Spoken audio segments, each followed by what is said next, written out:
2015. So if you would all please rise for our Pledge of Allegiance. And I would like Trustee Ellis, would you do this?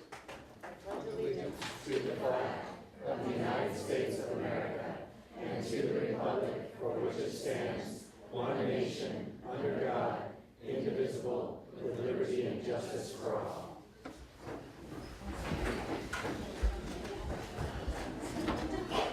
Okay, so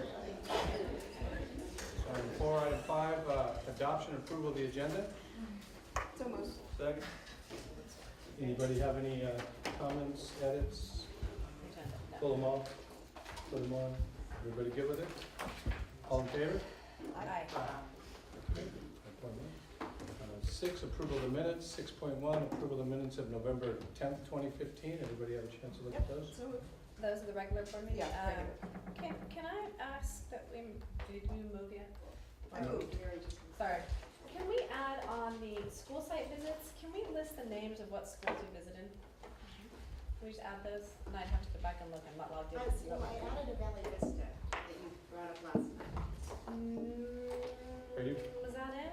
Are you talking about just moving forward or on this particular? On this one, it just looks good, so I can look back and see, and then also so people know what schools we did visit.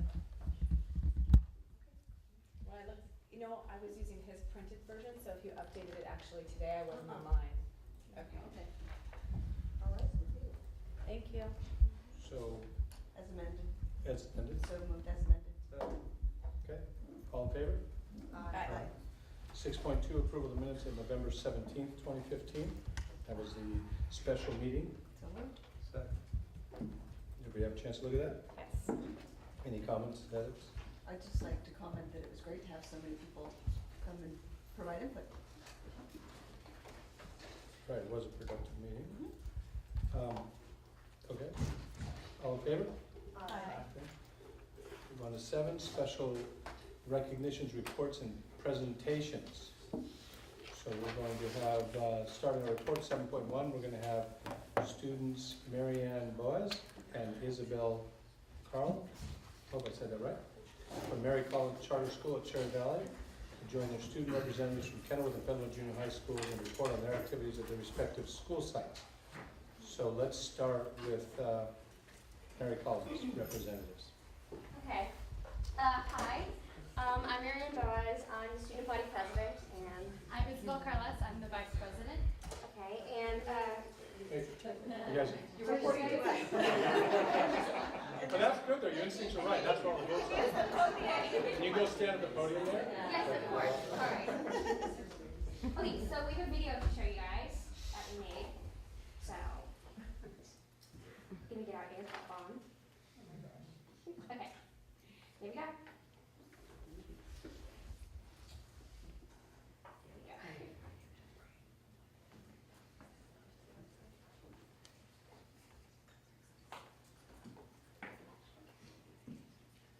Cherry Valley is a place you can learn, have fun, and most importantly, make new friends. We have some amazing new electives such as Spanish, Sustainable Foods. Sustainable Foods has brought back a great Cherry Valley tradition of selling student-made garden items and other goodies such as handmade soaps, pastries, and fresh picked bouquets. This great tradition is called Farm Stand. We have the 8th grade trip coming up where all the 8th graders will get the chance to go to Ashland, Oregon for the Shakespeare Festival this summer. We've been doing some fundraisers to raise money for the trip, and we have the opportunity to go to Lagunitas and host a fundraiser. There is food, live music, a big sale, and lots of fun stations for all the younger kids, such as craftspeople, fortune telling, and face painting. All of the tents were run by the 6th through 8th students. We have a great garden program where students can come and see fresh vegetables and beautiful flowers and know something about their nutrition. Another great program we have at Cherry Valley is our Mentor program. Mentors is a way that younger students can get involved for our older students. We have our older students help our younger students learn to read. It's a great learning opportunity and it's a lot of fun. At Cherry Valley, we have a lovely library program, and at the moment, we have a book fair going on. At the book fair, anyone can come and purchase books and little trinkets to support the school. Our executive student council Council has started school-wide monthly assemblies that have been running very smoothly. Our assemblies included upcoming dates and fun activities such as different spirit days and personal challenges for the students. We love our school and we are very proud to be a part of it.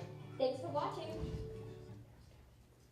Okay, so that's a little tidbit so you guys can know a little bit about our school and what it's like to be there every day. We enjoyed a lot, and is there any questions or anything? I did enjoy, you must have worked on that video. Yeah. I could see how proud you were when you were watching. I enjoyed watching you as much as the video. Is your principal here tonight? Yes. Oh, there she is. Nice to see you. Wonderful. Any questions, Paul? Do you sell your produce to the public? We sell it, we have it on Wednesday, almost every Wednesday, and anyone can come and buy anything pretty much. Yes. That's All good to purchases know. for sale. Yes. Great, thank you. Yeah. Thank you. Thank you.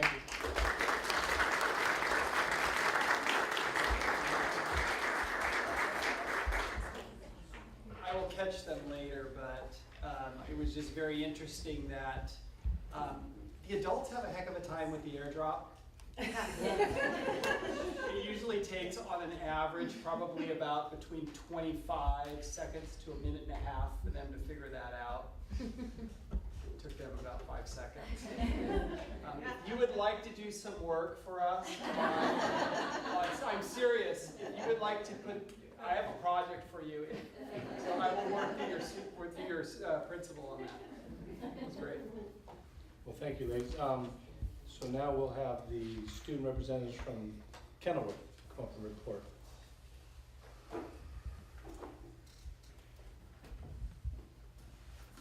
Hello, I am Holly Van Rensselaer from Leadership, 8th grade, student representative, and here is our Kenilworth site report. Kenilworth has been busy throughout the month of November. In sports news, boys basketball season has just started.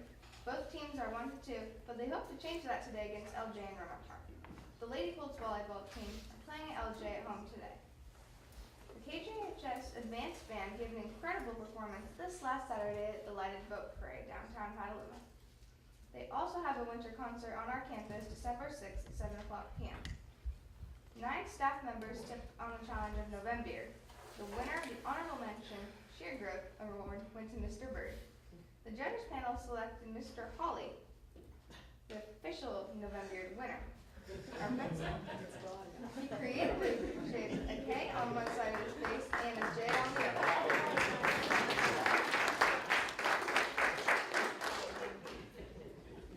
Leadership has organized a Middletown Holiday Cheer program to raise money for teens impacted by the fire. We are working with the school counselor there to benefit students in need. Leadership kids are collecting from donation boxes placed in classes as well as passing a boot around at lunch break to collect spare change. We are also hosting a photo booth at the next dance to raise more money. Events we are hosting include holiday grams and Name That Disney Movie through music at lunch. We have a dance this Friday as well as ugly Christmas sweater and Santa Hat Day on Friday. Thank you. That is the Kenilworth site report for December 2015. Thank you.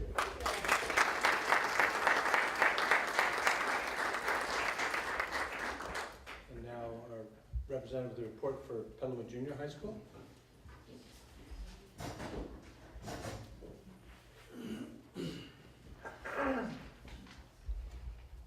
Hello, I'm Sam Hauser and I'm in 7th grade. I'm Sylvie Molad and I'm the Student Council Officer for 8th grade.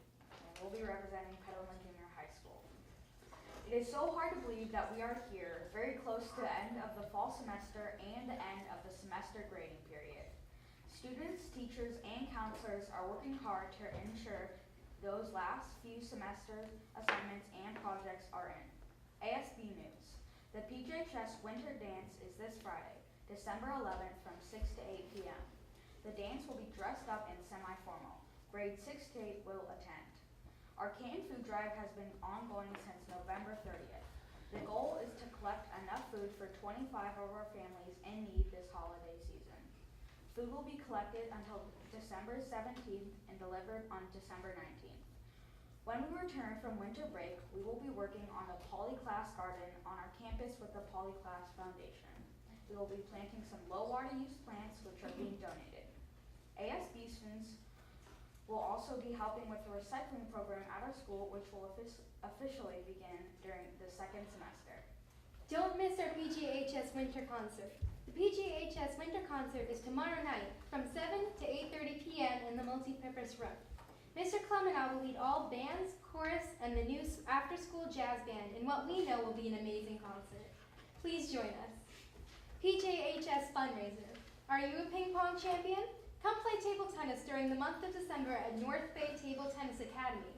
A portion of the proceeds will go to Petaluma Junior High. If you're interested or for more information, go to www.northbaytta.com. Call 707-843-0768 or visit them at 4216 Petaluma Boulevard, North Petaluma.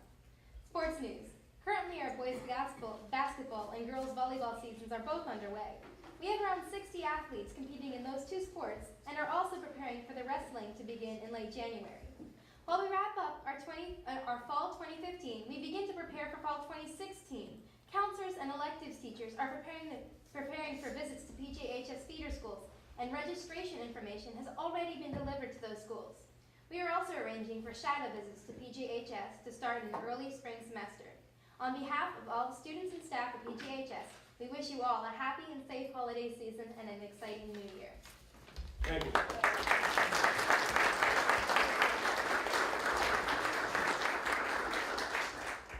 You know, at our Rotary Club, when those phones go off, they make us pay big fines. I'm going to go easy on you tonight, but actually it's cautionary. I should have reminded everybody just to turn those on silent, but anyhow. We now will go with our presentation will be for the Students of the Month for December 2015.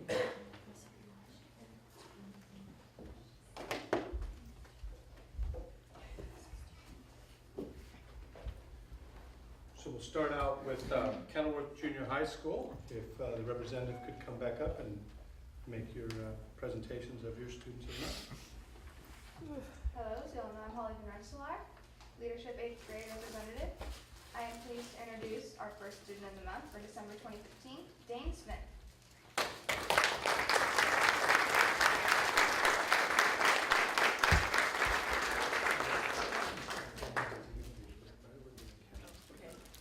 Keep coming. Stand right there. Can you see the prompts on the right? What? No, there's not.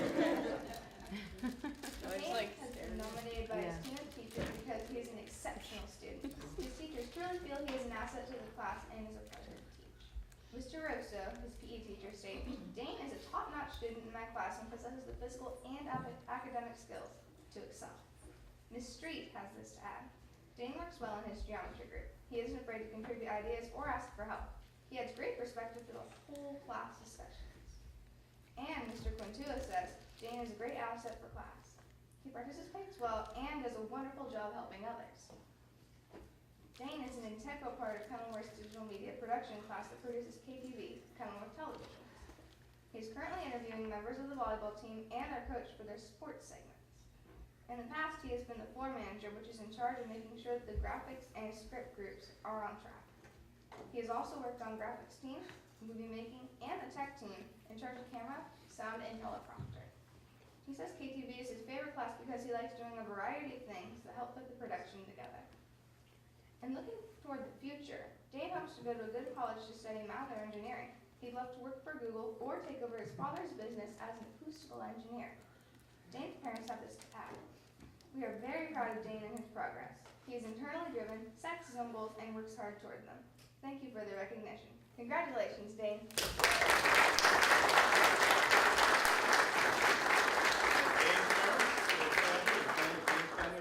Please stand, because we'd like to acknowledge you. Thank you.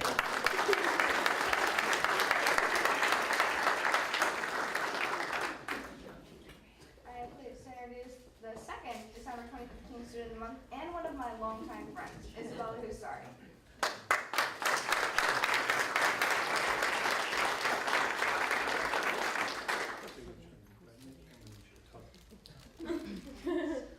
Bella has been nominated by her team of teachers because she always has a great attitude and is a very hard worker.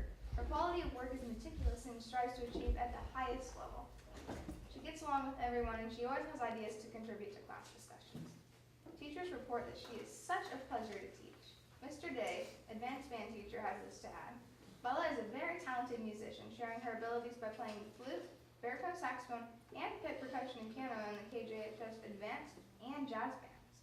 She's an asset to the ensemble while brightening the atmosphere in her room with her great attitude and mature demeanor. Academically, Bella rises to the top of her class, earning a 4.0 GPA so far this year. Last year, Bella won first place in an essay contest for the Elks Club on drug prevention. Her essay ended up placing first for both Petaluma and Northern California. It went all the way to the top, winning second overall for the California and Hawaii regions.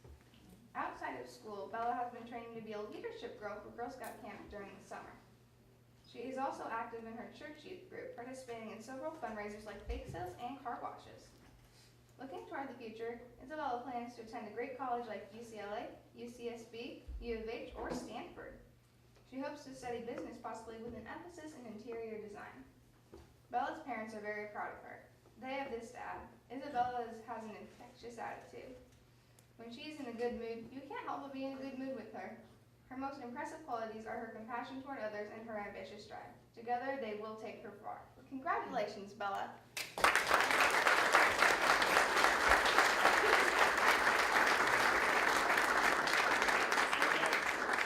Members of Bella's family here tonight, would you please stand?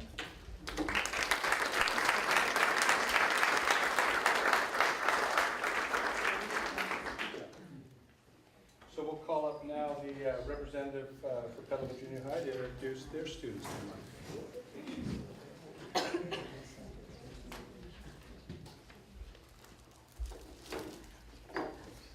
Once again, I'm Sylvie Mollett, and our first student of the month is Christopher Tams.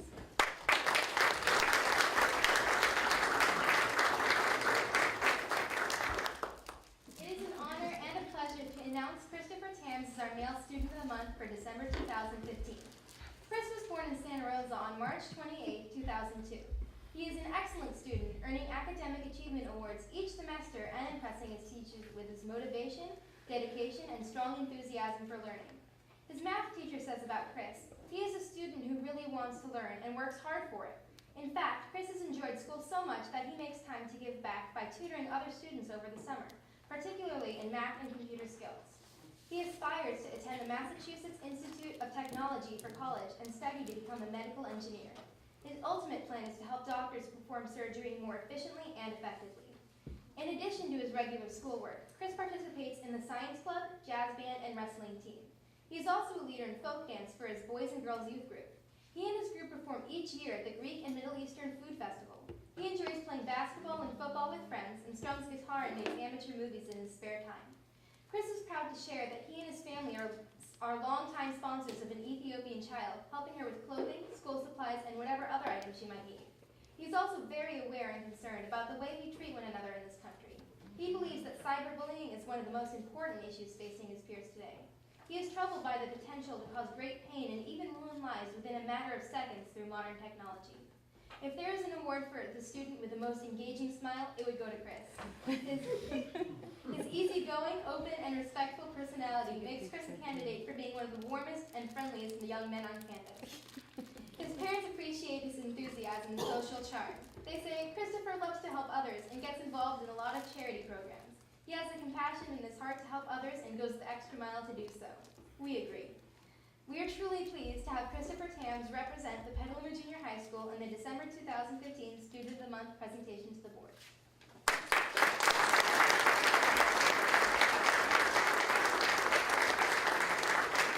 Do we have members of Christopher's family? If you could please stand.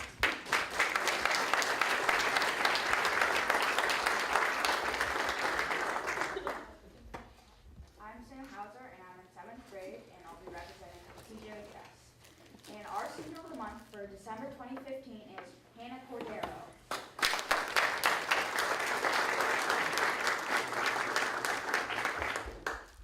I am proud to present Hannah Cordero as our female student of the month for December 2015. Hannah was born in Scottsdale, Arizona on February 15, 2002. She's a quiet leader with an extraordinary work ethic, excellent academic skills, and both musical and athletic talent. Hannah is one of those naturally motivated students whose interest and enthusiasm for learning is an inspiration to all.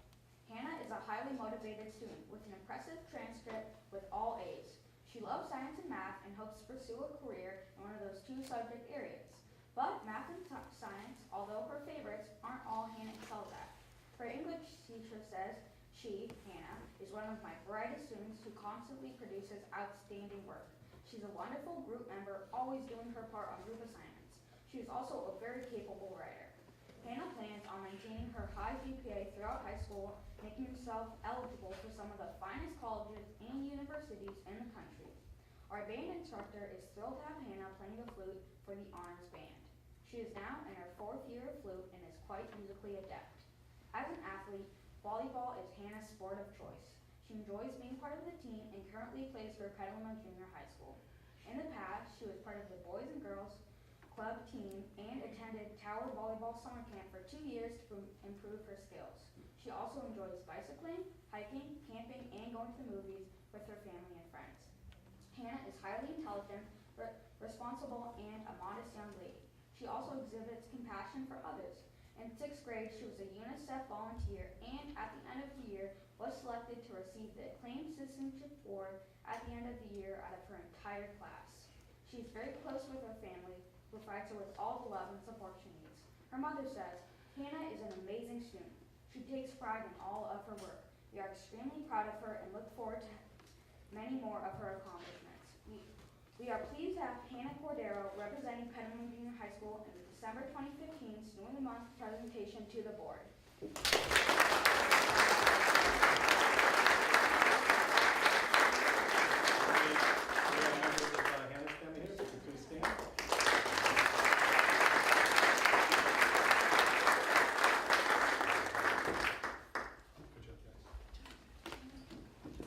Now I'd like to invite up the representative for Casa Grande High School.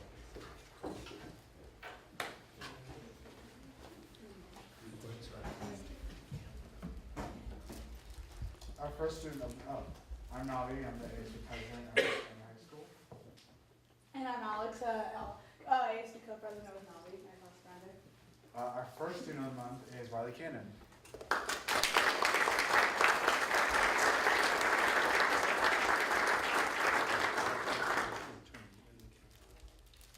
Riley is a senior at Casa Grande High School and a member of the school's UNICEF club. Throughout the course of her academic career, she has never received a grade lower than an A- on a semester report card and plans on continuing her perfect record. While she understands the importance of education, she spends most of her time as a level 9 competitive gymnast at Redwood Empire Gymnastics. She has competed at the state and regional level, winning a total of 8 state championship titles and 5 regional medals. Through the gymnastics facility she calls her home, she has dedicated many hours of community service to North Bay Gymnastics boosters and mentors younger aspiring gymnasts through the Big Sister, Little Sister support program. This past year, she has begun a gymnastics building block class that travels through the various school districts in Petaluma, introducing elementary school students to this often overlooked sport. As a result of training 20 hours a week, 49 weeks a year, she has suffered many injuries from gymnastics, including 1 surgery, 2 forms of arthritis, 3 broken bones, and 1 too many elbow and knee hyperextensions to count. These injuries have inspired her to her pursuit to become a sports doctor, to help others accomplish their athletic goals despite any obstacles they may encounter. In what spare time she has, Riley enjoys spending time with her family and friends, going to Disneyland, and playing with a loud cheerleader. Congratulations, Riley.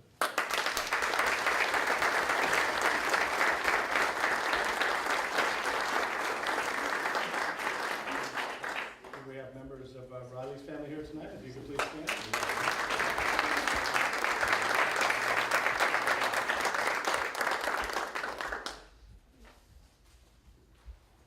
And Casa Grande's second student of the month would be Karina Castillo.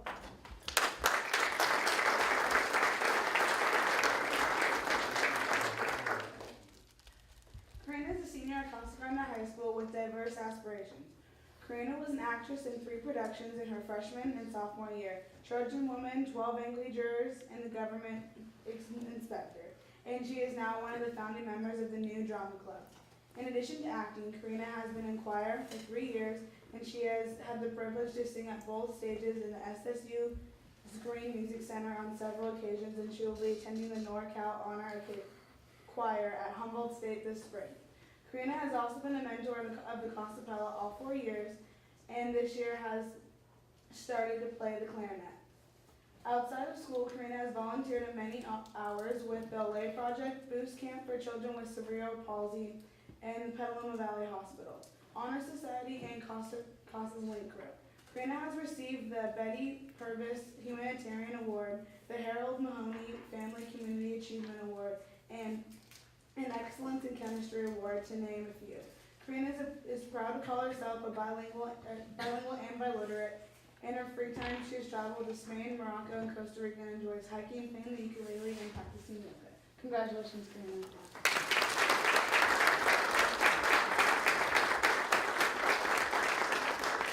We have members of Karina's family here tonight. If you could please stand.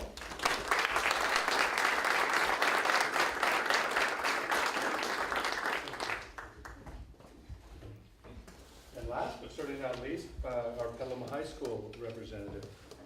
To introduce, they have one student of the month, one of them will be recognized in January. Good evening, everyone. My name is Ty Pearson, and I'm the Petaluma High School ASB president. And I'd first like to honor Jefferson Cab as our first student of the month.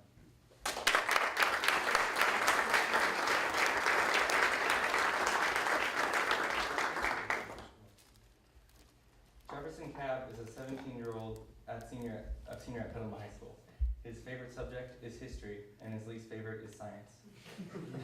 Jefferson is applying to various CSU schools and hopes to major in criminology and go into a career in law enforcement. He volunteers as a soccer coach for PYSL and is a member of the Bilingual Student Ambassador Program at PHS. Jefferson's favorite sports team is the San Francisco Giants, and his favorite baseball player is Buster Posey. He wants to thank his parents who have been supportive through his whole education. He also wants to thank his brother and sister who are the reason why he tries to be the best role model in their life. Lastly, he wants to thank his counselor and his teachers who have helped him learn and helped him improve as a student. Congratulations, Jefferson.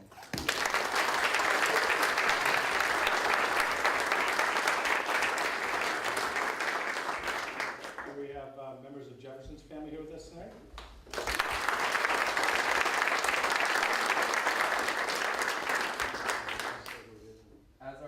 Since our second student of the month is not here tonight, I'd like to take this time to talk about a special event happening this Friday at Petaluma High. All right, so Petaluma High School is having their 7th annual holiday market this Friday. I'd like to read this letter from our entrepreneurship teacher, Jeff Earps. He says, "Dear colleagues, entrepreneur students are once again supporting our holiday market on Friday, December 11th. Tables will be set up in the main hallway and A&C wings. Students in my entrepreneur class are required to participate in the market. It is also open to any other student or staff member who would like to sell their products. I have asked students who are selling products to get permission for their 4th and 5th period teachers to be out of class. Students will check in with you prior to leaving class to eliminate any problems with attendance. Our market will be open during 5th period and lunch. If convenient, please bring your 5th period class to the market for some shopping. Items include jewelry, knit scarves, sweatshirts, t-shirts, greeting cards, gift baskets, ceramics, and food items. As always, thank you for your support, and thank you guys for listening."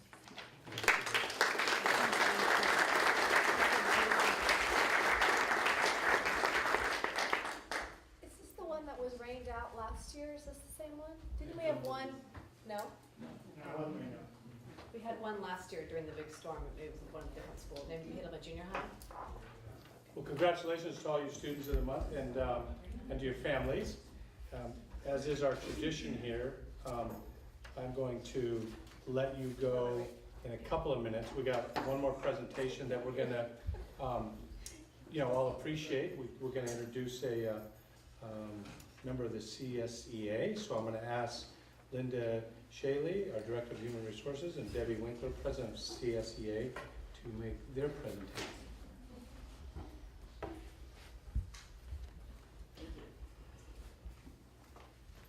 Okay, this is Debbie Winkler, CSEA Chapter 212, President. And she's here to introduce our member of the quarter. Well, I am very happy to introduce Beatrice Sasliar, who I'm sure you all know well. Come on up, Beatrice.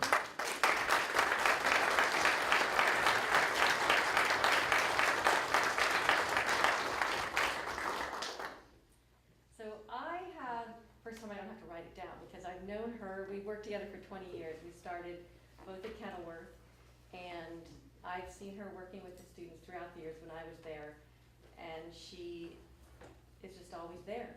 She's always there to help. She's always there. It's whatever you need, she will find a way to do it. And then we both moved on over to the district office, and now she helps the families, she helps still the students.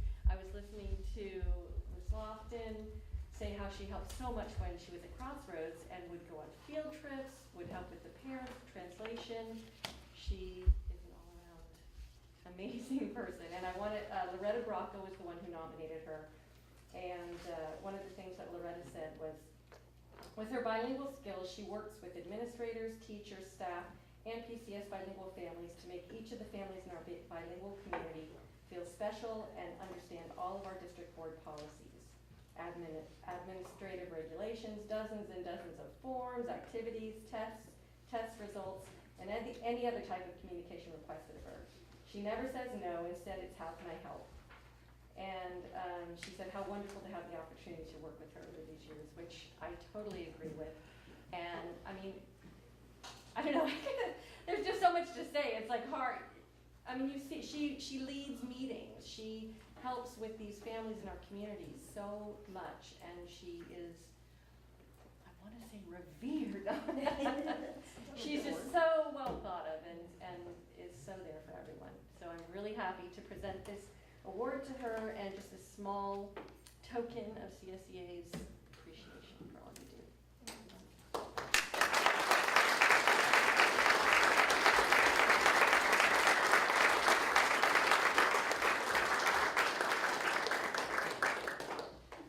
And so as I'm sure the students who work so hard to get their grades, you see all the people that support you at every level, our classifieds, our certifieds, this board, the administration, and your parents.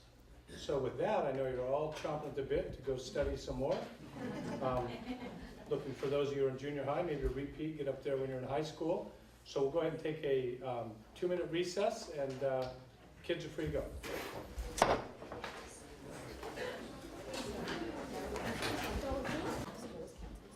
7.4, as Ms. Jane Escobedo, Deputy Superintendent of Education Service, will be introducing Matthew Harris. Well, it is my pleasure to introduce Matthew Harris. As you guys know, he is the kind of co-principal of both McKinley and McDowell, and he's got his two, they've been making me laugh. That was easy. That's probably his best introduction since the last right. one. Yeah.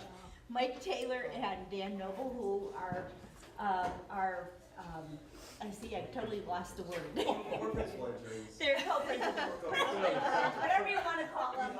So they're helping Matt out with all of this, and we are here to talk about a reconfiguration of McDowell and McKinley.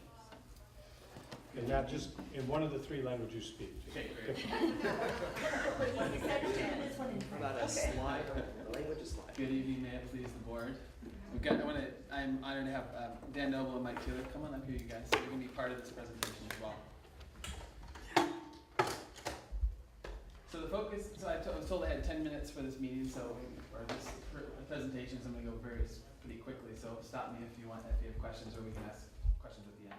So the focus for the evening's presentation, the driving question here is, would returning to 2 separate K-6 schools enable McDowell and McKinley to better serve our students and families?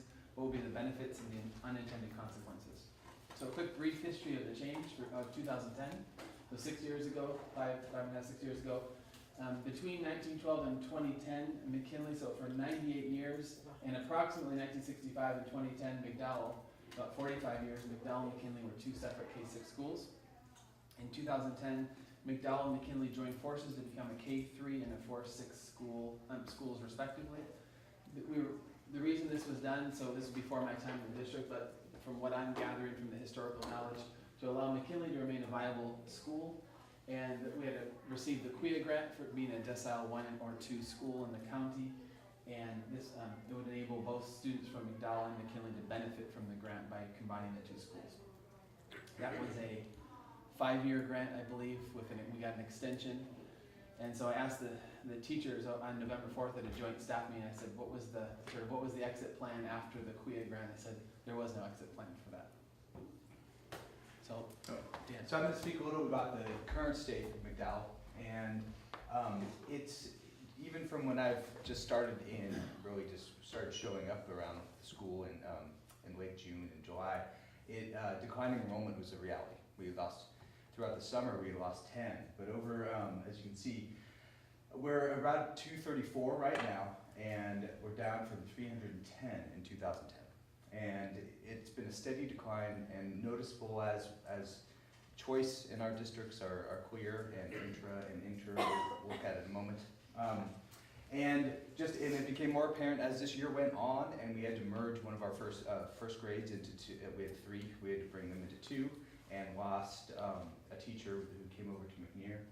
And so right now we're currently at 66 students in our kindergarten class, and if you look at this fact right here, the 7 kinder students that currently reside in, 7 of those students really reside in our attendance area at McDowell. And the 22 students of this group, 22 students reside in McKinley. And if you look out there, you can just see on the site that there's no kids. We have one of the biggest sites in the Petaluma City Schools, and kids come out to recess, and it's just a wide expanse with little pockets of children running around. And I think it's clear that as we see that declining enrollment in our district has it been a reality, it's even more acute, I think, here at McDowell, and we've really sensed that. Looking at the transfers that we've had, intra-district transfers, those coming within our district, we have 7 incoming, 163 outgoing to different schools in our district. And I think that's a number that speaks pretty loudly to thinking about how McDowell can start to create a K-6 program that can sustain a community from TK to 6th grade, and start to really build a program that starts to bring in the people who live in our neighborhood there.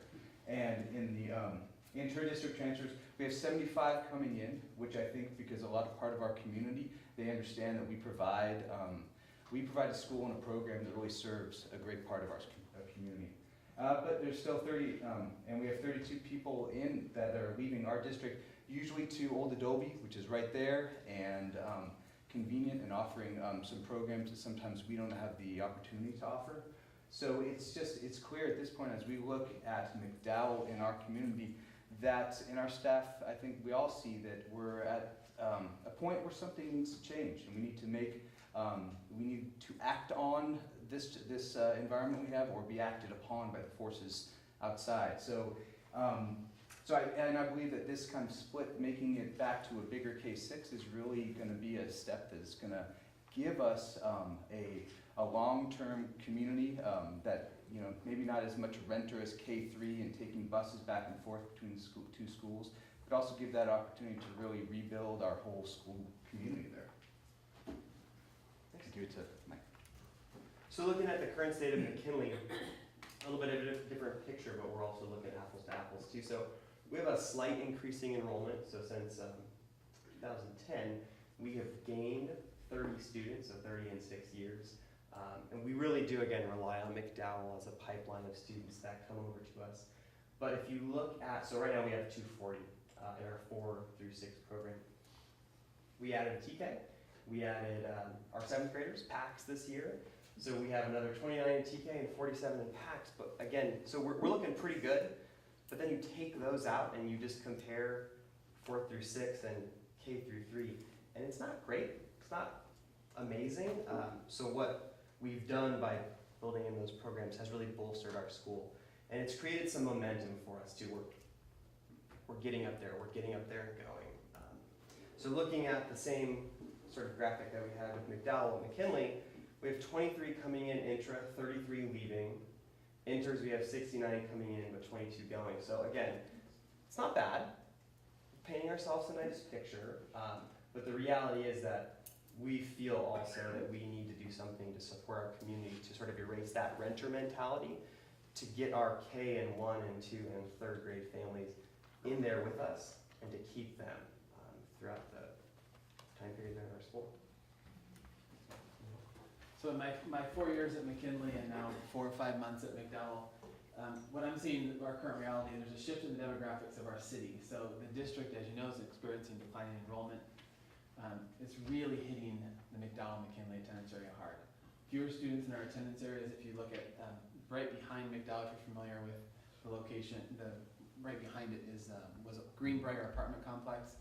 When that complex shut down and they essentially almost doubled the rents, made it into sort of luxury condo living, not overnight, because it took them about 6 months or so to close to do it. They did in phases, but we lost between the two schools over 100 students, just like that. And we just see it more and more with there's no affordable housing in Petaluma, and it's really hitting our communities really hard. Also, there's just increased competition on schools. You look at some of the schools in Old Adobe that are doing the first STEM school in Sonoma County and really trying to attract students. And as Dan noted, we lost a first grade teacher this year, which was really hard for the staff, for all of us. With that said, I think with the addition of our transitional kindergarten program, our GATE program, the new PACS program, McKinley is a proof point for both schools that with the proper vision, branding, and hard work, both schools have the potential to be successful in increasing enrollment. Through the implementation of a successful program, I really feel like this is our first step, is to convert back into 2 separate schools, allowing us the potential to do this. So looking at the unintended consequences from this sort of moves and brainstorming with staff and here with Gary and Jane, really impact the number of classes per grade level at each site. So this is gonna be one thing that definitely an issue. So part of merging together to have 3 first grade classrooms or 2 first grade classrooms is great when you compare it with only having 1 or possibly 2. The level of collaboration is much greater when you have, obviously, when you have those 2 schools together, but not something that we couldn't overcome through doing some collaboration work with our sister school, and I think that relationship would remain. Another big change can be difficult for staff morale and culture. If there are differing opinions among the change, and I'll get to that in just a minute because we did have a big joint staff meeting on November 4th we're going to talk about. And the last one here, initial enrollment challenges, while we want to develop 2 strong programs with successful reputations. So really asking the district to really support us through, because it's going to definitely take a couple of years to get those enrollment numbers where we want them to be. So the benefits on the other side of the coin, real opportunity here to brand our schools, to make us attractive places so that we're attracting students instead of seeing that number of intra-district transfer students leaving our schools. Continuity of service for our students and their families, so that renter philosophy versus owner philosophy. If you're at a school, for example, at McKinley for 3 years, you're there for 4th, 5th, and 6th grade, or some of them are now staying through 7th and 8th grade, but you have much less inclination to, for example, if we take Cherry Valley or Pen Grover, Grant, McNear, Valley Vista, when you're there from kindergarten all the way through 6th grade, so 7 years, you have much deeper roots in the school. Also, ease of use for families with multiple children. On this one, we have, especially with our GATE program and our PACS program, I have a lot of families who have come to me and said, now I'm on 3 different campuses. I have a 2nd grader at Valley Vista, I have a child in your school, and I have a student over in one of the junior high schools. So it's really that ease of use for our families. When we looked at the staff feedback, so this was 35 staff members. We had, and this was November 4th, sort of did this presentation with the staff. This is really early on in the process, and just did a quick temperature gauge. This wasn't a formal vote or anything, it was just a temperature gauge among the staff. And 43% of the staff after that meeting said, yeah, this is a good idea, we should move with this. 57 of our staff had some concerns, but they weren't against the change, and 0% of our staff did not agree with the change. So given that positive feedback after the staff meeting, I went out and said, great, I'm going to take this and I'm going to go out and talk to some parents. We hosted 4 parent meetings, 2 at each site, along with 2 site council meetings.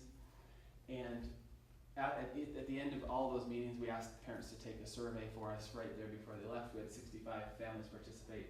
77% of the families agreed that this would be a good thing for the schools. 23% of the families had some concerns but weren't against the change, and 0% of the families did not agree with the change. So overall, very positive from the staff as well as family. And I think as far as the staff goes, I would say that was the number November 4th. I've heard several people come to me and say, to do it over, I would say, yeah, this is a good idea. From the families, what I'm seeing is, especially I'll just use McKinley as an example, families that come to me and say, I live 3 blocks from your school. I'm really excited. I've got my 5-year-old daughter. We're looking forward to starting kindergarten next year. And I say, great, show up here on the first day of school, 7:40. The bus is going to pick up your daughter and take her over the freeway, and she'll be over there for 4 years, and then she'll come back here for 3 years. And thinking about that, putting myself in that position, I'd say, if the principal came and told me that, I'd say, I'm not sure if that's really the program that I'm interested in. And so we have a lot of families that are saying that and are using their feet to vote and going elsewhere. Same thing at McDowell, where you have some families who they're getting to 3rd grade, and this was the response in the meeting. I had a lot of 3rd grade parents come up to me and say, oh my gosh, I'm so glad you're talking about this. We were actually starting to look at other schools, going to other places in Old Adobe, because I've got a 1st grader and now a 3rd grader. I want my children to be in the same school. So there's a lot of that out there in our community. With that said, sort of the proposed rollout. So this is really, the way it was done 6 years ago, the schools were just sort of reshuffled and just boom, done. And that would be an option, just to redo everything, take some of the staff from McDowell, some of the staff from McKinley, swap them and do that. My contention is that it doesn't do a lot for the school culture. It doesn't do a lot to build what we've been building for the last few years at the schools. So with that said, I'd recommend a slow transitional rollout. So in 2016-17, I would look for McDowell to add a transitional kindergarten classroom, and I'd look for McKinley to add one kindergarten classroom, or grade level. Also in 2016-17, we would be looking as a possibility to add a 4th grade classroom for McDowell, just given the family and parent response. And that's sort of the one question that's up in the air for me. 2017-18 would either be a 4th or 5th grade addition at McDowell, depending on if we added a 4th grade or not this next year.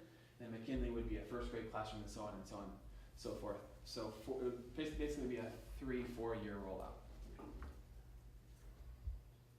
Thank you. Any questions? Anybody have any questions, Mary? Well, it seems as if you said you had doubts about adding a 4th grade to McDowell.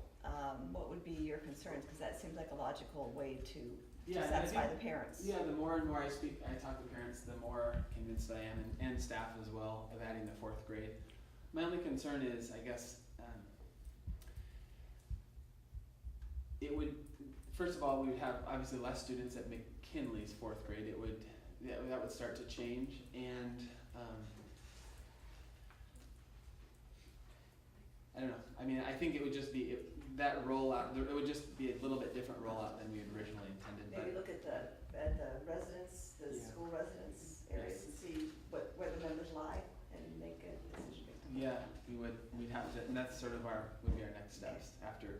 Basically, we're looking for board approval it's an action item on the agenda. So making a decision here and then being able to start really planning a good rollout. We've already started. I had a bunch more slides in there to share with you guys for the branding things, but this is really the first initial question, and that would be the next step is was this rollout going to look like? Sure. And we were fortunate enough to do a site visit recently and got abreast of what's going on. Phoebe, have anything? As far as staffing and classroom issues, both school sites, plenty of classrooms. Yes, McDowell has plenty of classrooms. McKinley, essentially in order to do this, we'd have a TK, K1, 2, 3, 2 4s, 2 5s, 2 6s, 2 7s, 2 8s, 15 classrooms. We have about 16, 17 classrooms available. So we would be pushing capacity at McKinley, but at the very end of the rollout when it's totally said and done. But there's space at both campuses, yes.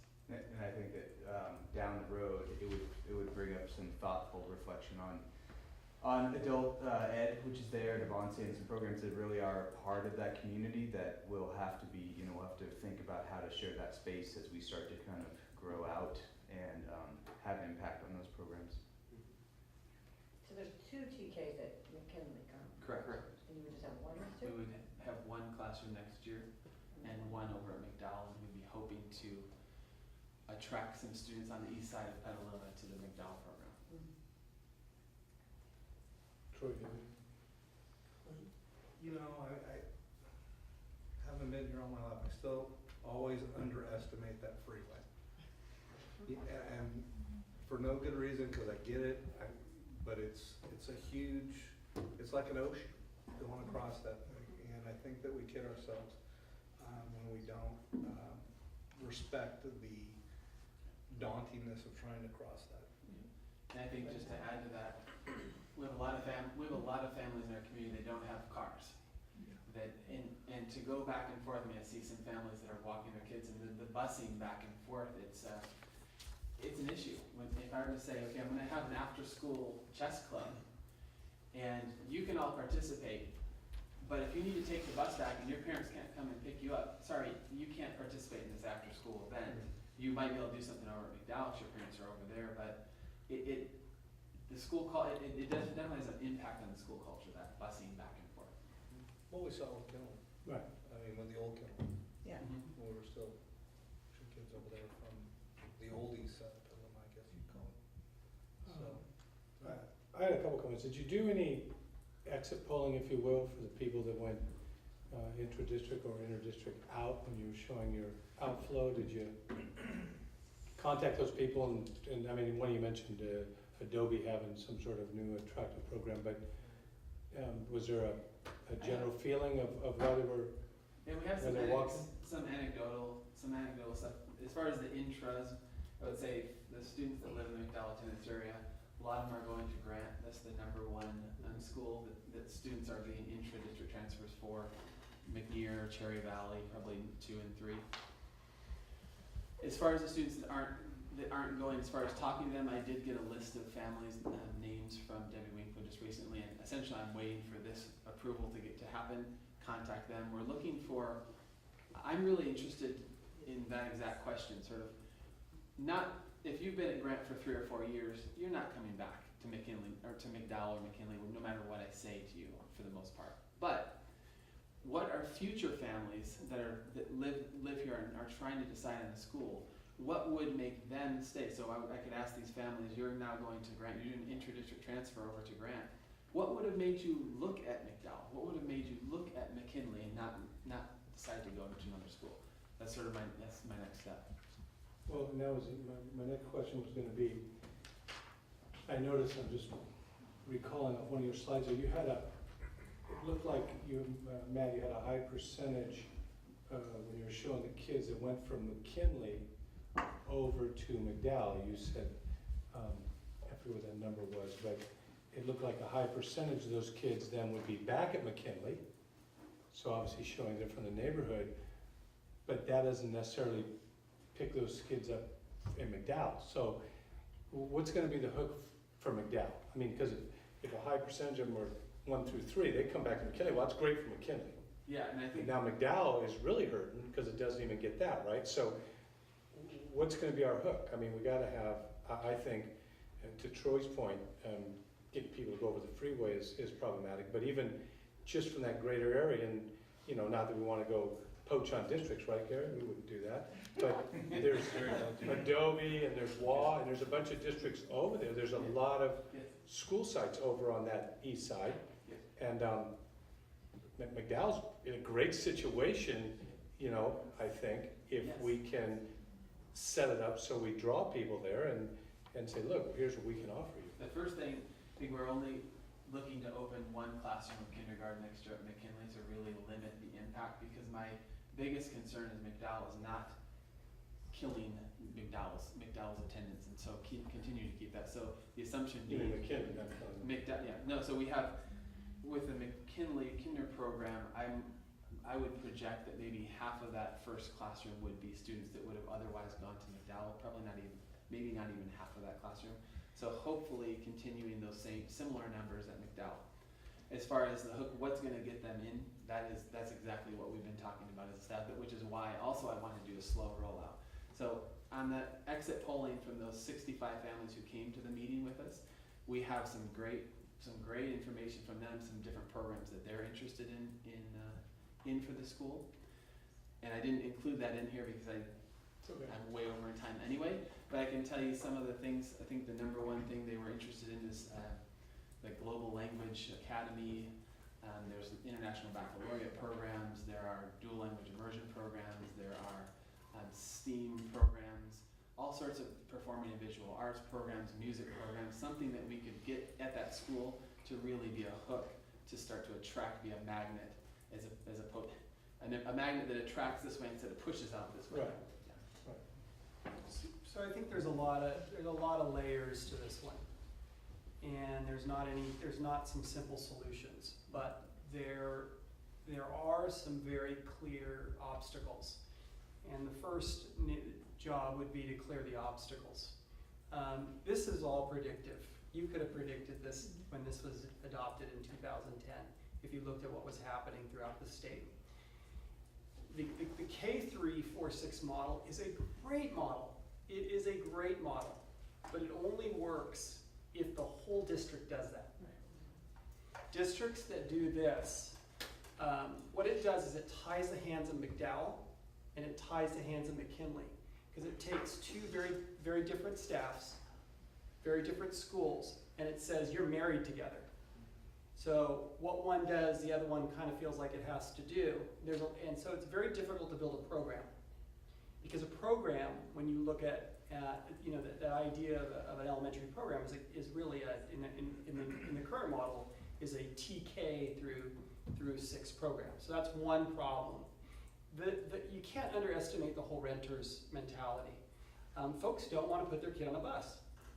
They don't want to do that. Most people will. I would venture to guess that there were a lot of folks that made the decisions about McDowell and made the decisions about McKinley, and the tiebreaker on whether they decided to stay with us or go somewhere else, whether that was intra-district or inter-district, was that tipping point.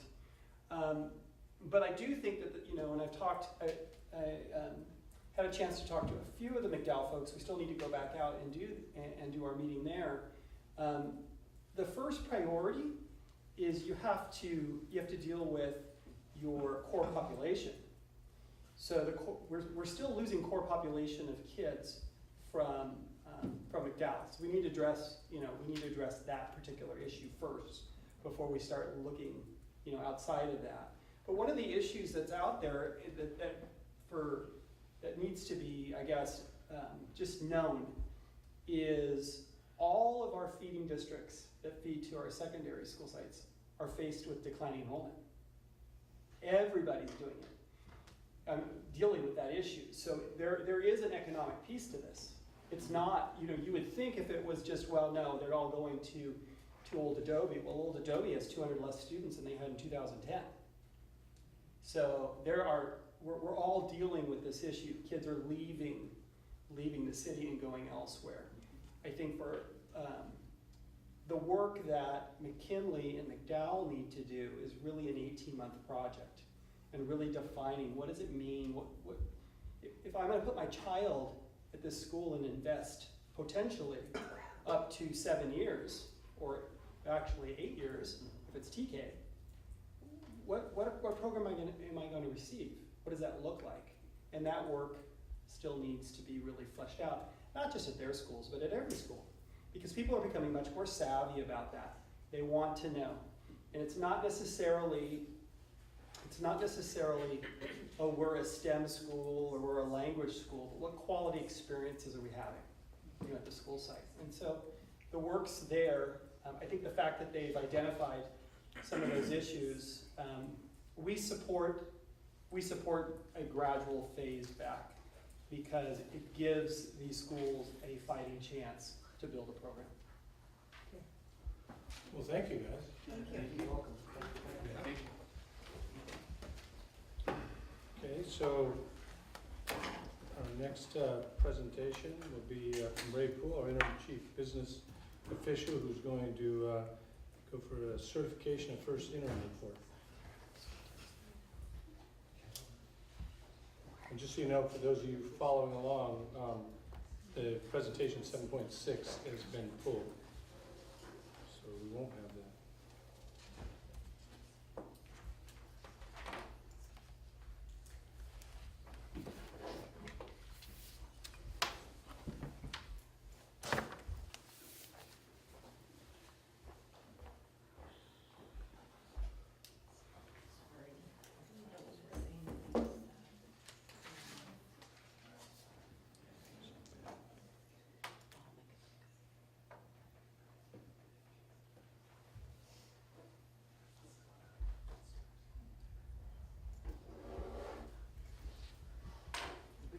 I'm presenting the first interim report tonight. Thank you very much, that's very awesome, there's no questions? No, we gotta go through it. So there's a few changes since the budget was adopted. There was a slight decrease in the gap funding rate. We also, there was a change in, not slight, the one-time mandated discretionary funding. We also got new funding, educator effectiveness funding, which is new money. And there was a change in the routine restricted maintenance for the 3% phasing. So we're showing the rates as adopted and what the rates are for first interim. The changes are slight, not much, they're all decreasing. So does everybody understand the whole the gap funding piece? Does that make sense to you? Makes sense to us, we might want to summarize it for the people at home. So 30 seconds or less. essentially what happens is there's a set dollar figure that we are moving towards for 2021. So let's just say to keep it really simple for an example, let's say we're moving towards 82 million and we're at 78 million. That's a $4 million gap. That percentage is how much of that $4 million gap we're going to receive in the next year. So, excuse me, so if it's 53%, we're receiving a little more than 2 million. But then the next year, it starts again. Now we have a $2 million gap. What percentage are we receiving of the $2 million gap? So the whole idea behind it is by the time we get to 2021, we will be fully, quote unquote, fully funded according to the state. But it's also important to know that that target changes all the time too. Yeah. So it's a moving target and we're closing the gap, but. What affects it? Why does it change? The How much? state economy, Yeah.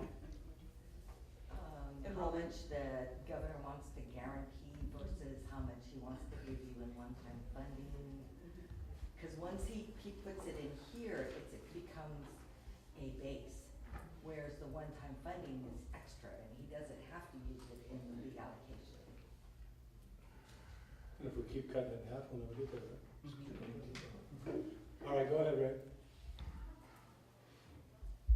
So there's also, I wanted to show you that our projection for P2, this year's projected P2, which we're funded at, is a lot better than what we thought at adopted. We actually projected to lose about 160 kids, and we only lost about 60, I think.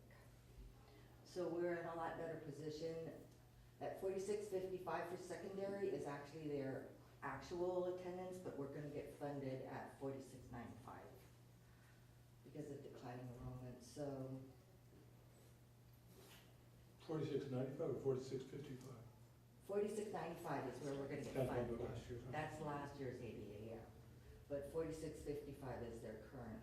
So going forward in the out years, remember, I think last year we thought that we're gonna be very conservative in our ADA projections, because what if this isn't a dip? What if it's a super downward trend? And because this is showing that we believe that the declining is tapering off, the out years is also looking better.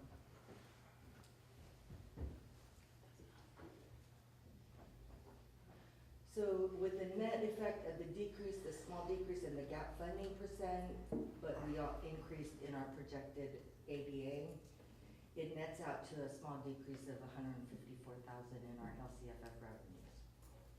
And like I said, ADA projections for 16-17 and 17-18 are a lot better than they were at adopted.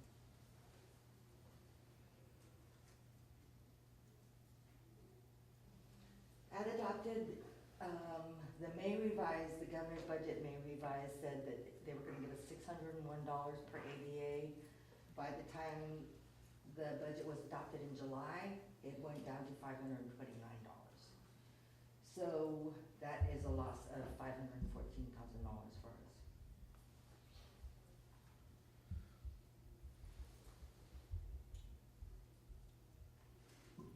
I also wanted to talk about there's redevelopment agency pass-through funds, which is a percentage of our property taxes that we receive has to go into redevelopment funds. These funds have to be used on capital facilities, but flexibility also allows us to use it now on deferred maintenance. So we used to transfer these redevelopment funds to Fund 40 to pay for the COPS payment. Since the COPS was paid off by the bonds, we're using these redevelopment revenues to put into deferred maintenance. So it's definitely with the COPS payment paid off, it's a lot of savings for us. And this is, like I said, about $600,000 annually. And the COPS, for those at home, is the last payment on the Kenilworth. Certificate of participation bond, yeah.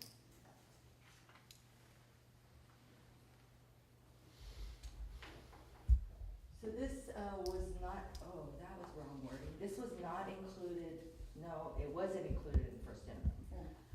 This funding has to go to the board for approval and the spending plan has to be developed. So it's $14.66 per certificated FTE, which includes certificated management. And we're at, it's $14.15 FTE, which was approximately $480. So this means additional revenues for us $656,000, but it is restricted revenue. It has to be used in a specific way, staff development, beginning teacher support, and like I said, a spending plan has to be presented and adopted by the board.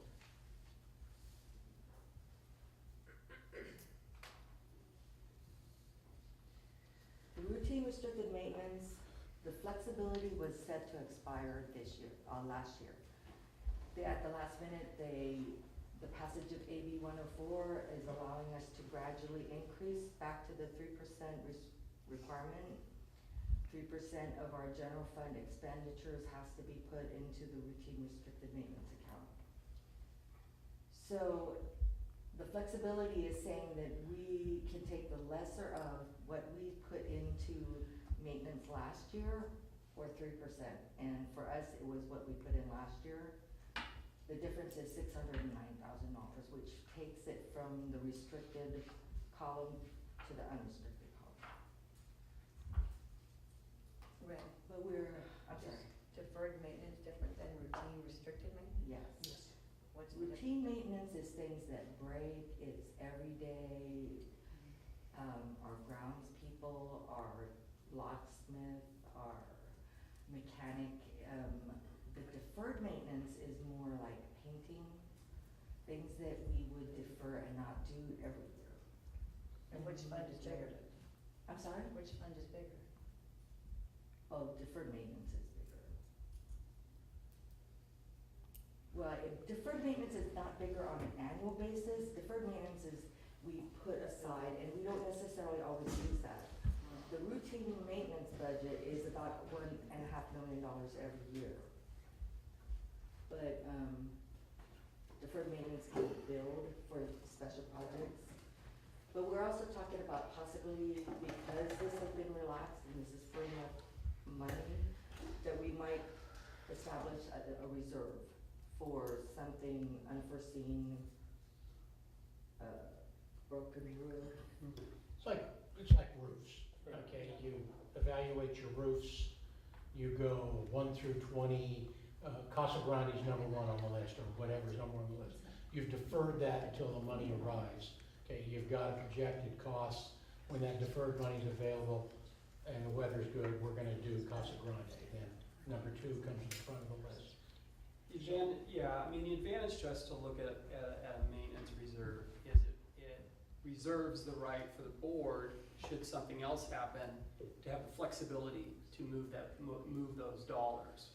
And so it takes full advantage of the flexibility, but it also puts it in an appropriate, safe location in case we do need to indeed use it for its intended ultimate purpose. But it gives you more options, and what we certainly should take advantage of what the options that we have from the state on that, because they provided it for a reason.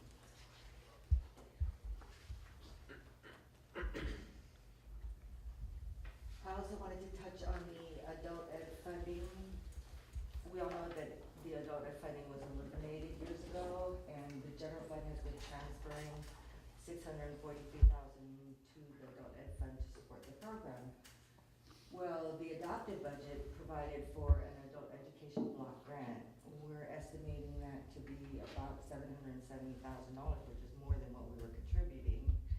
So that is a savings to the general fund of $640,000.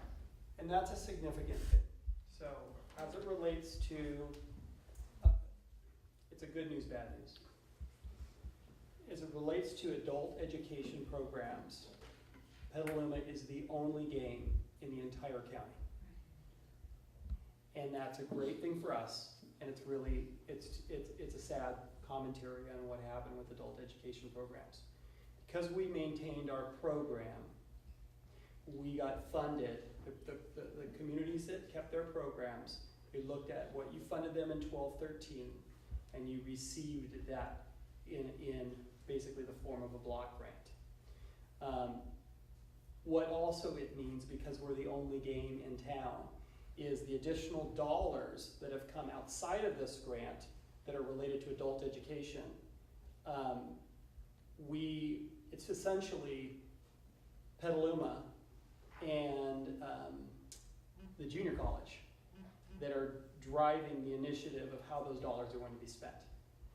Because we are the only ones that can offer, for example, a diploma recovery program. And so we're ultimately, our adults will receive a disproportionate higher than normal level of services available to them for the adult education program down the road.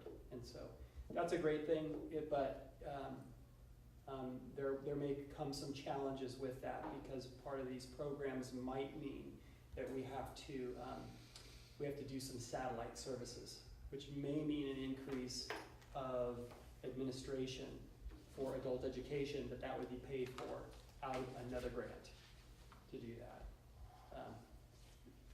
Which is a short version of saying going in and doing high school remediation programs up in Windsor, for example. That type of.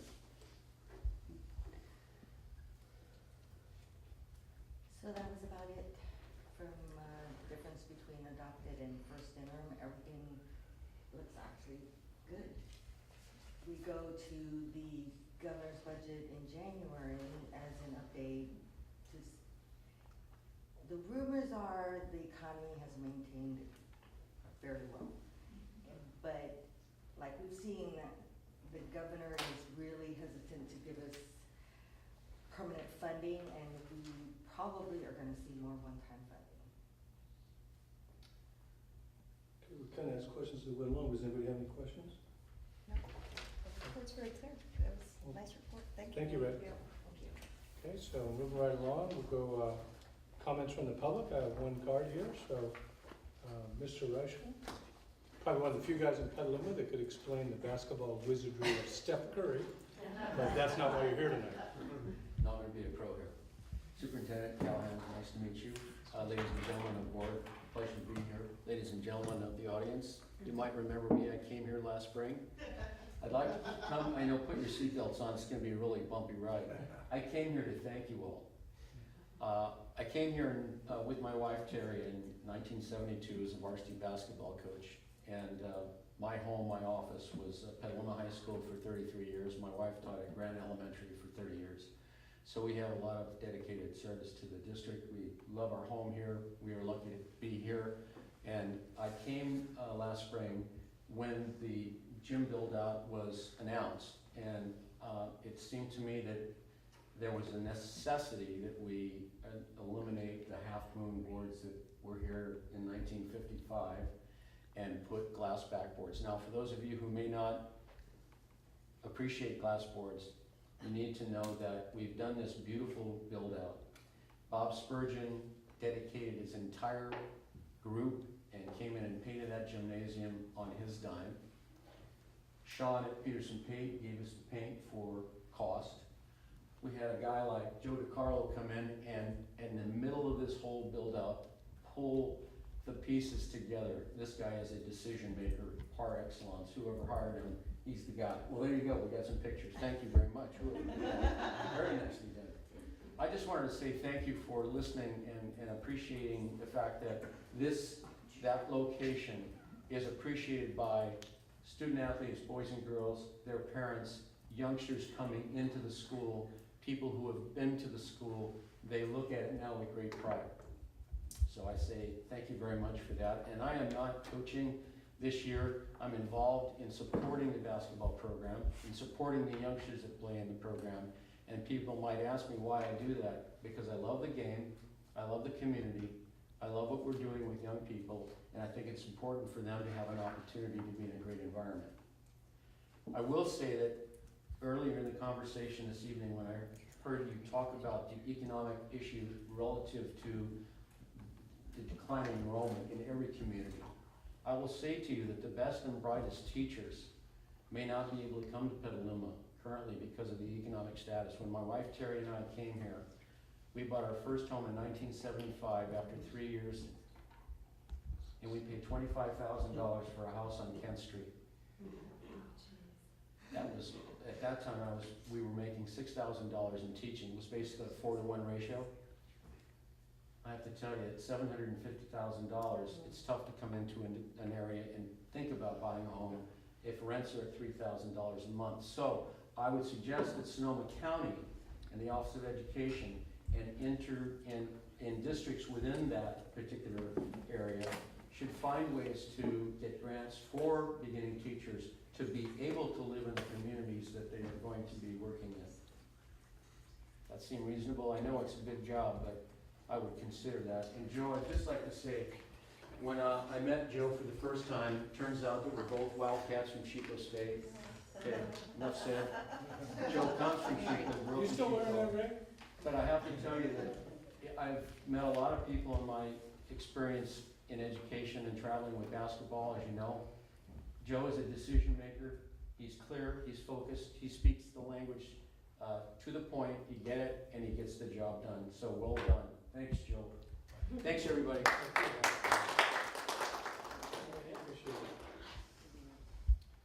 Okay, so now moving right along, we'll go to reports on it. You okay, Joe? You need a moment? Joe, did Was you it the wanna? Chico bonding that got you? Joe, did you wanna, When in doubt, hire somebody from Chico State. Never Do you been my wanna take motto, but I guess I could. did you wanna explain the Well, as picture? soon as they call me. Do you wanna come up and talk and follow that up? Because, It's item 11, so I'll be home yet. Okay, let's see. wait. Well, let's wait till we get there then. Anyhow, we've got reports on activities and correspondence of school board members. Oh, yes, I remember. So, Mary's gonna add in. Oh, Yeah, go ahead. You start, Mary. You got something? It was just Fire it up. meetings with teachers, that's all. You met with teachers, okay. I met with some teachers. And then we had attendance at a CSBA conference, community meeting regarding the use of Roundup spray or not using Roundup spray, actually. A special education and legal conference, attendance of varsity basketball, attendance of freshman basketball, and a visit to the Casa Grande kitchen and the new Jamba Juice Shack, which, thank you, Ray, for that, for letting us sample the wares. So did anybody have anything to add? Well, since we're singing Joe's praises, he came to a community meeting last night and just did a really great job with the community and discussing how we're not using the Roundup spray, but it was much more than that. And Superintendent Callahan came as well, popped in for a few minutes, which was really nice, so thank you both. Yeah, and if we are singing your praises, Joe, I thought you did a really commendable job again on the November 17th meeting as well, so. Okay, thank you. But that's as good as it's gonna get tonight from me. I'm all done with the I compliments, wouldn't Joe. expect any more. Yeah. All right, so moving on, we're gonna go to the approval of consent agenda by consolidated motion. So moved. Second. Everybody had a chance to look at all that? Nothing to be pulled, everybody okay? All in favor? Aye. Okay. So, where do you wanna go from here? Gary, you wanna go to 10.1? 10.2, that took care of all that, right? Yeah, down to So 11. I'm just walking through them. 10.1, 10.2, 10.3, right down to 11 action items. 11.1, administration, human resources. 11.11, consideration of nomination for CSBA Delegate Assembly 2016. So we have to, is it an action item? It's an action item. So moved. Oh, second. Okay, Take a break. little discussion. Gary? Do we have any nominees? That's why I'm asking them. Do you wish to, do you feel the need to nominate? And if No. not, you don't need to motion on it. Okay, no. There you go. I feel no need. No. Whoever's interested, they'll do what they're gonna do. So the action is no action. Okay. All right. 11.1.2, request for an extension of an unpaid medical leave of absence from a classified employee. I'll move it. Second. Discussion, to the extent we can. Do you want Linda to talk about it? What's that? As I said, discussion. It's just a request, employee's request for 1 month unpaid leave. And I think it was made pretty clear that You're recommending? you recommend it, right? I think we're recommending. Okay. All in favor? Aye. Okay. Business services, 11.2.1, purchase orders. Move. Second. Everybody look at it? There is a typo on this one, looks like. Null any, I think it's missing a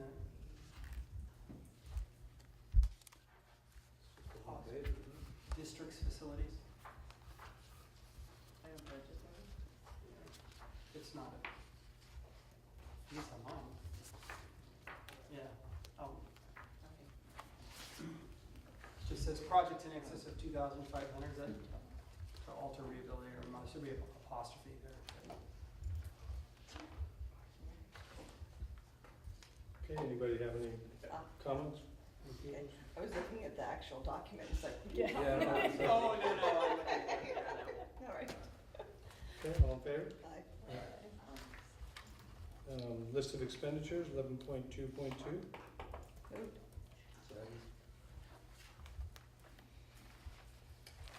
Any discussion?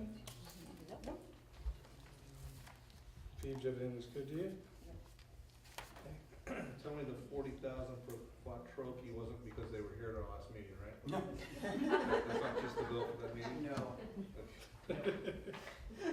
Come on, Joe. Laugh a little bit. We go with that. No. I have no comments. All right, I have maybe potential conflicts of interest, so I will recuse. Do that. All in favor? Aye. I abstain. All right, that takes us down to 11.2.3, agreement ratification with Sonoma County Office of Education for Business Services. So moved. Second. Gary, you wanna walk it through it? This may be the best thing that we do all year. With all of the changes that have taken place in the district in the last year or so, it's a perfect time for us to take a real look at some basic processes and procedures that we have. Everything from how we develop the budget to how we go about position control. How do we look at transportation expenses? How are we how are we doing site allocations, all of those pieces, because many of the things that are taking place when asked from our folks, well, tell me the history. Well, we've always done it this way. So now we have the opportunity for someone that really understands not only our district, but best practice, to take a look at what we're doing for our work and give us some very specific direction. And Denise Calvert, who was a former associate superintendent of business in for SCO, is that individual that will be working with us. In the words of the current associate superintendent, we hit a grand slam on this one.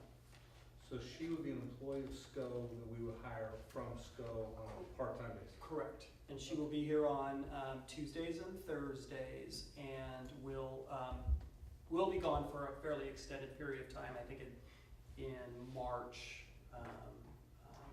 But already, just with meeting with her and meeting with Ray, we've already, in just a very short amount of time, made some very significant inroads and really improving the practice. I think that all of our stakeholders in the district will appreciate some of the work that she's done once we've completed it. So I think we'll have a much cleaner process for how we go about managing our assets. And the estimated cost for the 7 months are going to be good value? I can say Beyond yes. a good value, probably. I probably shouldn't say any more than that. Okay. It's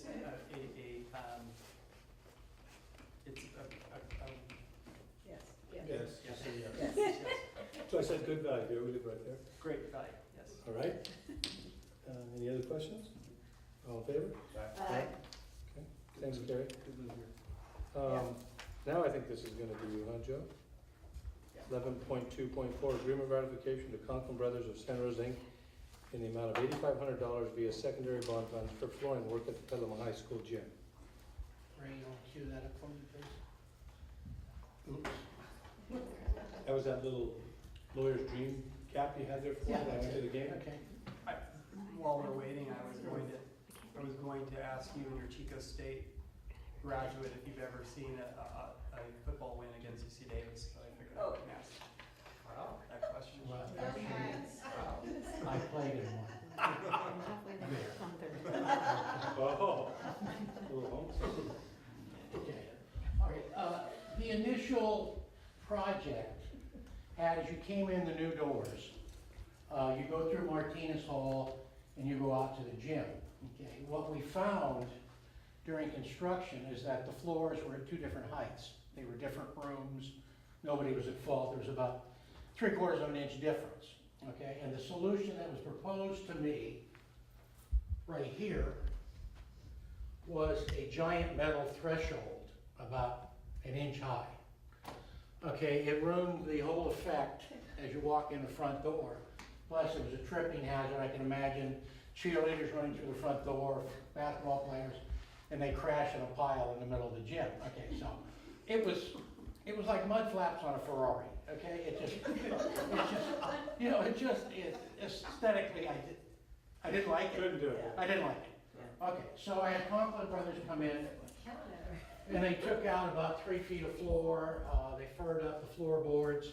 They put in new wood, sanded down, so it's, as you can see, there's no transition. We're done there. We're putting in new baseboards. We're going to do a little highlight painting in purple, and we're done. So I blew the $8,500 for the floor. Actually, I happened to see that when that gap was there. I was at a game, and that's a great result. Yeah, it looks good. The sheens on the 2 floors are not the same, but when they come and finish the floor next year, then the sheens will be the same, so. Anybody have any questions? No, I could say that Resi probably is really happy that there's not that tripping hazard, so, there you go. All right, good. Okay, all in favor? Aye. Thanks, Joe. Okay, 11.2.5, purchase ratification with Apple Inc. in the amount of $20,925.94 via elementary bond funds for 15 MacBooks for the elementary classroom tech package. Second. Carrie, is it gonna be you or Lori? Lori, who's talking on this? Lori, do you have anything you'd like to share on that one? The elementary tech, 15 MacBooks? Just So to- it was for teachers hired after the beginning of the school year. We need to get them some technology, and we don't have any in the closet anywhere, so we need to buy some. All been issued and distributed, huh? Okay. Did you get the Black Friday sale, or what'd you get? We got the lovely Apple School District Discount. discount, which is nothing, unfortunately. All right. Any questions? All in favor? Aye. Okay. Moving right along. 11.2.6, agreement authorization to school facility consultants in the amount of $18,000 billed on an hourly basis via bond funds for services assisting the district to determine and maximize eligibility for state funding for modernization and new construction of facilities district-wide. So we're gonna ask that this one is pulled. Wait a minute. Oh, you want to pull it? Yes. Okay. And the reason for that is, we're gonna do a little bit more work with, school facility consultants. By us looking at their figure and by their discussions with us, we're not sure that this is a wise investment of dollars at this particular time for how much we potentially could receive in, modernization dollars if a modernization project were to come to fruition. We have very little, few facilities that actually qualify. And so this is a significant amount of dollars when you're talking about something that would be less than $1 million that we would actually be able to recover. If we were looking at 5 million, 10 million, maybe, but they flagged it first. We had a discussion with them.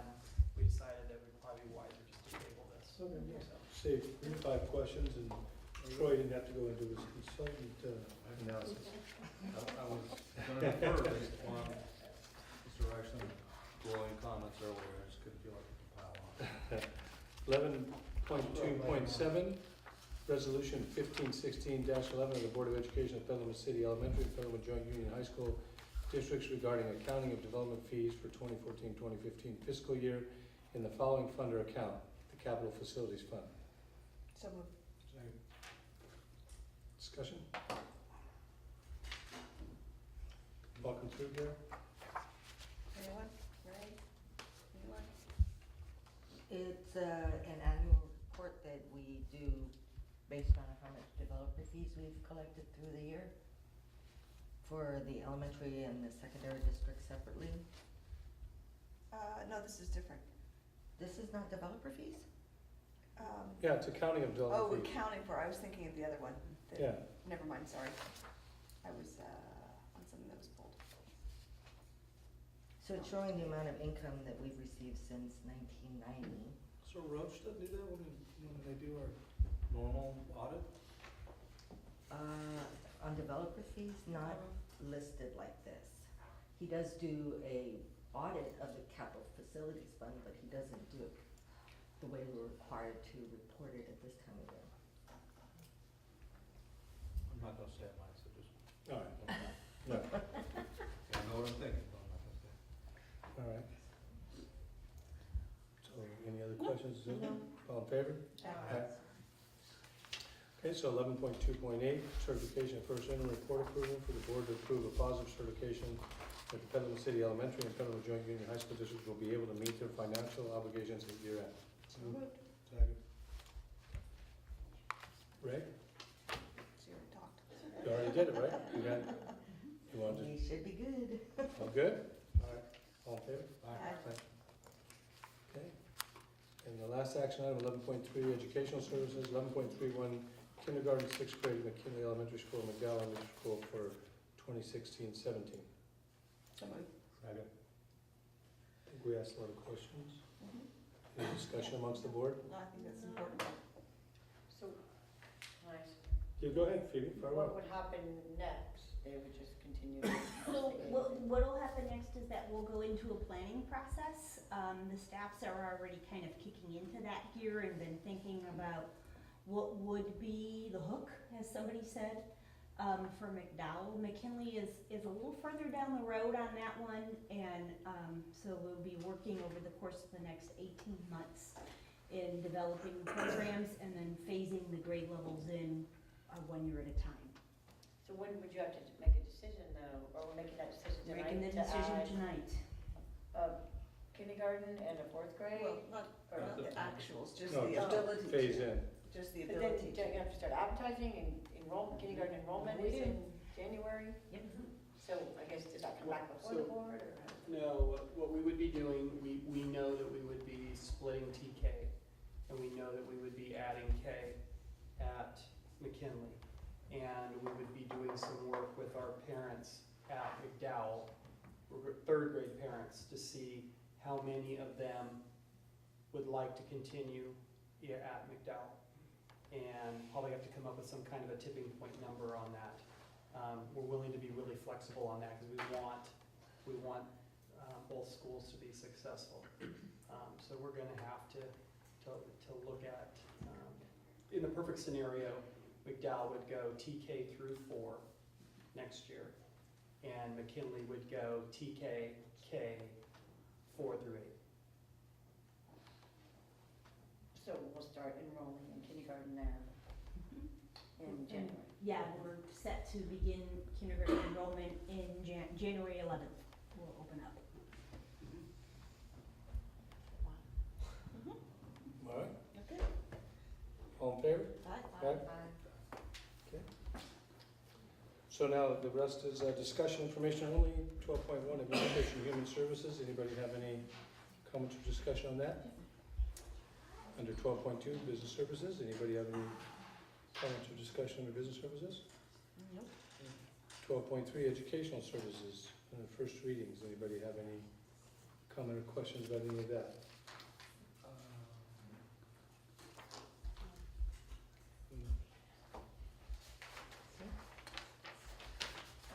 So do you have to hire teachers for all these courses or A lot of these courses are actually been piloted this year so that we have teachers kind of in place.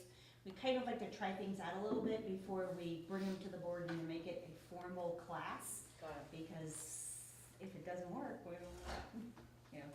But for these classes, a lot of them have already been kind of tried out a little bit. Some of them have not, especially the biology, community health. Those courses are actually new courses growing out of a grant that and the development of a biomedical pathway at Petaluma High School. Okay. Great.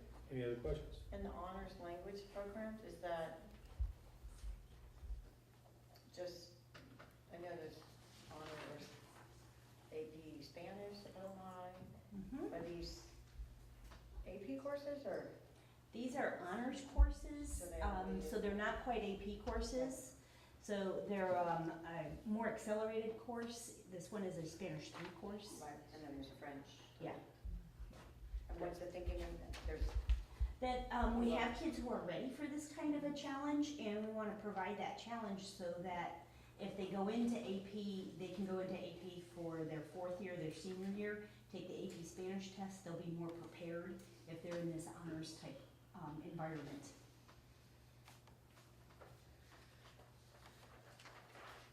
Any other questions? Okay, future business. Anybody have anything, Gary?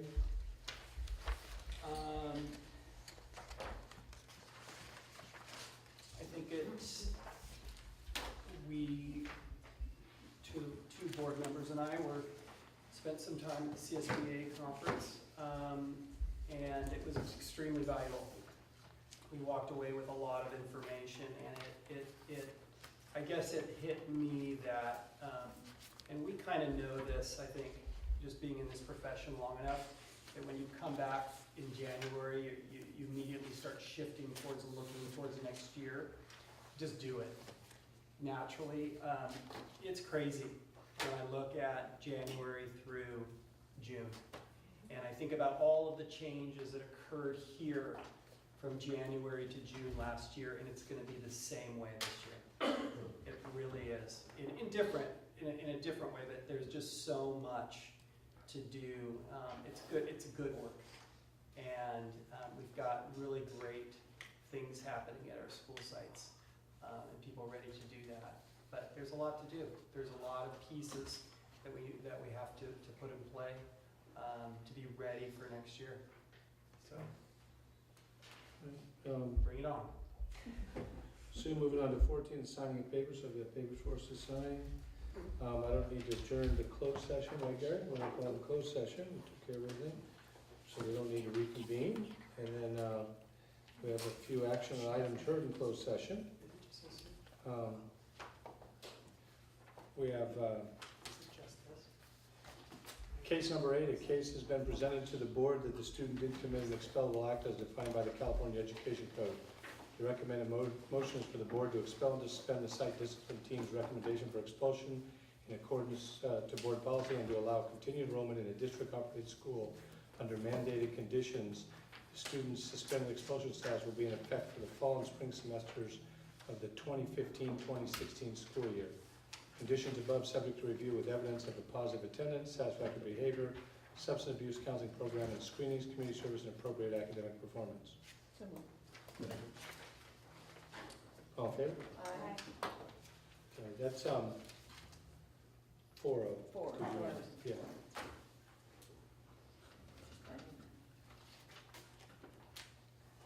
Case number 9. A case has been presented to the board that the student did commit an expellable act as defined by the California Education Code. The recommended motion is for the board to expel and to suspend the site discipline team's recommendation for expulsion in accordance to board policy and to allow continued enrollment in a district-operated school under mandated conditions. The student's suspended expulsion status will be in effect for the fall and spring semesters of the 2015-2016 school year. Conditions above subject to review with evidence of positive attendance, satisfactory behavior, substance abuse counseling program and screenings, community service, and appropriate academic performance. Second. All in favor? Aye. 4-0. Case number 10. A case has been presented to the board that the student did commit an expellable act as defined by the California Education Code. The recommended motion is for the board to expel and to suspend the site discipline team's recommendation for expulsion in accordance to board policy and to allow continued enrollment in a district-operated school under mandated conditions. The student's suspended expulsion status will be in effect for the fall and spring semesters of the 2015-2016 school year. Conditions above subject to review with evidence of positive attendance, satisfactory behavior, substance abuse counseling program and screenings, community service, and appropriate academic performance. So Second. All in favor? Aye. 4-0, Sue. And that concludes that. So there's no public report of any action taken in Yeah. closed session? Yeah, you have to report out, we did take an action on the I was in public on comments, the right? employee Yeah, matter. we took action on an employee matter in closed session. So have a public comment on that. Yes, it What's was that? 4-0 and 1. And the vote was 4-0 and 1.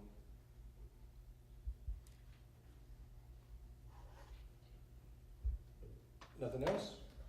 Adjourn.